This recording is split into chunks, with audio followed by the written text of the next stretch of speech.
दोस्तों इस वीडियो में हम बात करेंगे हमारे इंडियन कॉन्स्टिट्यूशन के आर्टिकल्स 33 से आर्टिकल्स 35 तक, जो कि फंडामेंटल राइट्स के पार्ट 3 में इंक्लूडेड है। दोस्तों ये वीडियो फंडामेंटल राइट्स की वीडियो की सीरीज का पार्ट 7 है। अगर आपने पिछले वीडियोस नहीं देखे तो मैं आपसे रिक्वेस्ट करता हूं कि आप उन वीडियोस को देखें ताकि आप सारे फंडामेंटल राइट्स को अच्छे से समझ सकें और जान सकें कि हमारे क्या क्या फंडामेंटल राइट्स हैं। दोस्तों शुरू करने से पहले एक जरूरी बात, इस प्रेजेंटेशन में जो भी आर्टिकल्स लिखे हुए हैं वो कॉन्स्टिट्यूशन की ओरिजिनल लैंग्वेज में लिखे हों ऐसा जरूरी नहीं है। मतलब कॉन्स्टिट्यूशन में जिस भाषा में वो आर्टिकल्स स्पेसिफाइड हैं मैंने उसी भाषा में उन्हें इस प्रेजेंटेशन में नहीं लिखा है।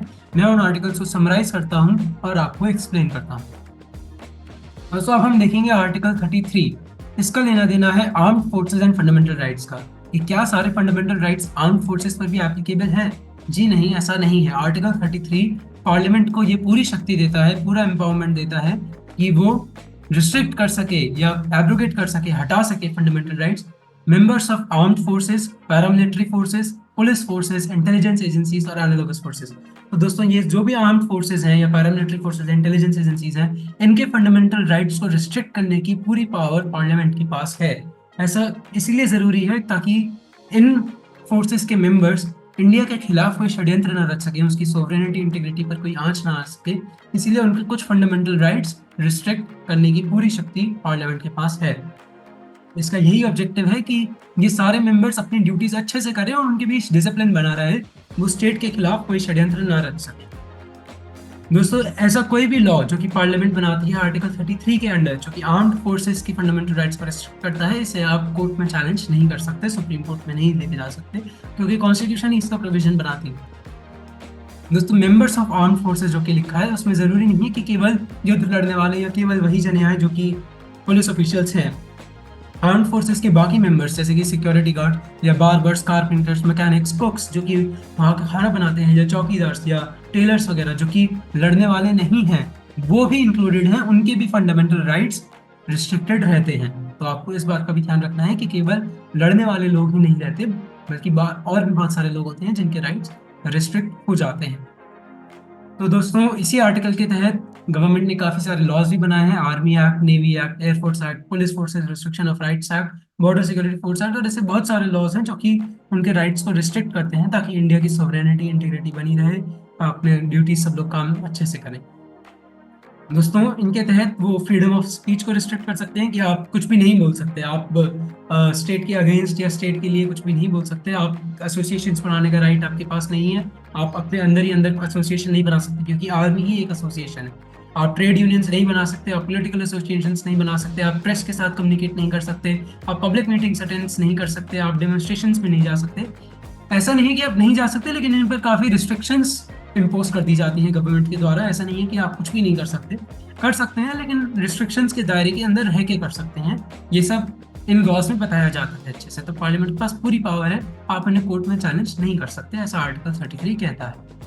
दोस्तों आर्टिकल 34 का लेना देना है martial law and fundamental rights के टाइम पे। दोस्तों मार्शल लॉ के टाइम पे भी फंडामेंटल राइट्स सस्पेंड हो जाते हैं, लेकिन आर्टिकल 34 ये कहता है कि आपने अगर किसी एरिया में फंडामेंटल राइट्स, अगर आपने किसी एरिया में मार्शल लॉ लगाया है, उसकी स्थिति अच्छी नहीं है, वहाँ पे दंगे फसाद हो गए हैं और मार्शल मिलिट्री रूल लगाना पड़ा है, तो आप वहाँ पे भी लोगों के फंडामेंटल राइट्स रिस्ट्रिक्ट कर सकते हैं। तो जैसा कि आपने देखा हो, लोगों को फ्रीडम ऑफ स्पीच नहीं दी जा सकती, फ्रीडम ऑफ मूवमेंट नहीं दी जाती, क्योंकि लोग आराम से मूव नहीं कर सकते क्योंकि वहाँ पर दंगे फसाद हुए हैं, तो काफ़ी रिस्ट्रिक्शंस हो जाती हैं।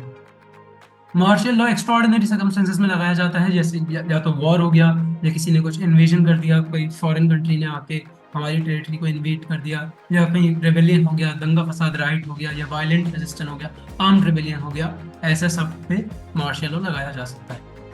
आर्टिकल 34 पार्लियामेंट को ये भी पावर देता है कि वो किसी ऐसे जने को इंडेमनीफाई कर सके, इंडेमनीफाई यानी कि कंपेंसेट कर सके, उसको पैसा दे सके, उसके काम, अच्छे काम के लिए उसको कंपेंसेट कर सके, किसी भी गवर्नमेंट सर्वेंट को जिसने वहाँ के एरिया के लॉ एंड ऑर्डर को मेंटेन करने में अच्छा काम किया है, यानी कि वहाँ उस गवर्नमेंट ऑफिशियल ने लॉ एंड ऑर्डर लाया है, रिस्टोर किया है, मेंटेन किया है जहाँ पे मार्शल लॉ लगा हुआ था, तो उसके अच्छे काम को कंपेंसेट करने की पूरी पावर पार्लियामेंट के पास है, ऐसा आर्टिकल 34 भी कहता है। आप इसे चैलेंज नहीं कर सकते कि इसके खिलाफ डिस्क्रिमिनेशन हो रहा है या इसके खिलाफ स्पेशल प्रिविलेजेस बनाए जा रहे हैं, ऐसा कुछ भी नहीं कर सकते, ऐसा आर्टिकल 34 में मेंशन है।